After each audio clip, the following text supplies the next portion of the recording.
Okay, so this is just a standard run of 3DMARK Firestrike. On this particular one, I've already run some 3D stuff. I have pretty good idea that the hardware is working. On this one, I'm really more interested in the thermals on the CPU and GPU.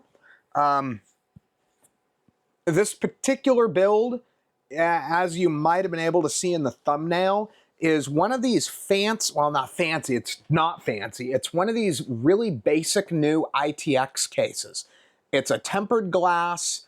It's one of the ones that it'll take a full-sized, it'll take a full-sized power supply. It takes up to a micro ATX board, but it's essentially just a box with a board mount and a power supply mount, and that's it. So now this particular one is actually fairly well perforated for cooling. So, so far what I've seen is the temperatures are tolerable, if not fairly good. This isn't a particularly hot set of parts though either, so that bears worth mentioning. It's not a hot build.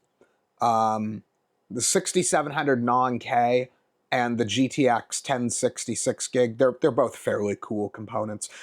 This GTX 1066 gig is the Zotac mini version. So it's the short version. So it's short and it is actual 2-slot. So this is the one you would have put in like an ITX type build back in the day. Other than that, there's not really anything to note here. It's just a fairly generic build beyond that. So I'm going to let it run. This is going to be about 4.5 to 5 minutes, and then it'll give us the score at the end, and that'll be that. I'm going to let the whole thing run because I think some people are starting to get into more of the technical side of this, so I want you to be able to see the whole run. And you'll have your GPU temperature, CPU temperature, and frame rate up in the upper left-hand corner. And so I will come back on at the end after we've gotten our score and give a little more commentary and opinions, and that'll be that.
Okay, so that's our final numbers. I think it actually ran a little bit higher than it did on the last.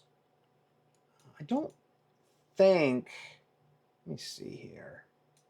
Oops, I keep moving my thing there. I don't think I'm signed in, but we'll see. Let's look.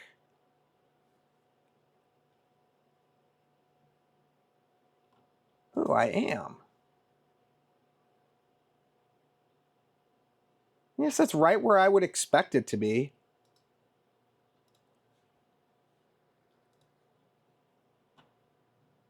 Yeah, because the 70, once you jump, even though it's only one number, once you jump from the 60 class card to the 70 class card, there's a pretty big gain in performance. But the actual, yeah, I mean, it's basically what I would expect. So anyway, for those of you that find that stuff interesting, and also, oh, you know what? This is a bad comparison. Let's kill this. I didn't realize I had that on that much faster of a CPU. Let's see here. Do I have one of the 1070s? I don't know if I've benchmarked a 6700 yet.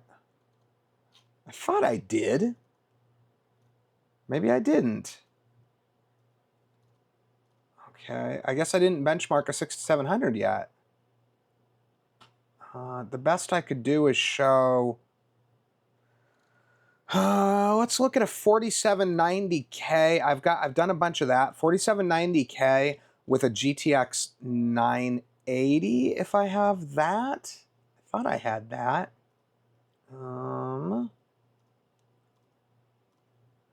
Oh, here we go. That's actually interesting.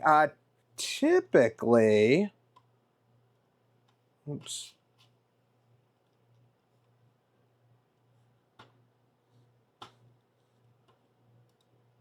Okay, add that. So the 980 and the 1060 are generally considered to be neck and neck, which we do see here. So the 980 does beat it in pure raw benchmarks, but I'm fairly certain that the 1060 is going to perform a little bit higher today in average actual game experience, just because it's so much newer. I'm not one of those people that are freaking out about the VRAM. It's not going to be the VRAM. It's just a newer architecture. It's probably going to run better. Sure, the 980 will beat it sometimes, but I think today, 5-6 years ago, I think the 980 was a better card. But today, I think the 1060 is a better option. Anyway, though, I hope you guys found this interesting, and thanks for watching the video.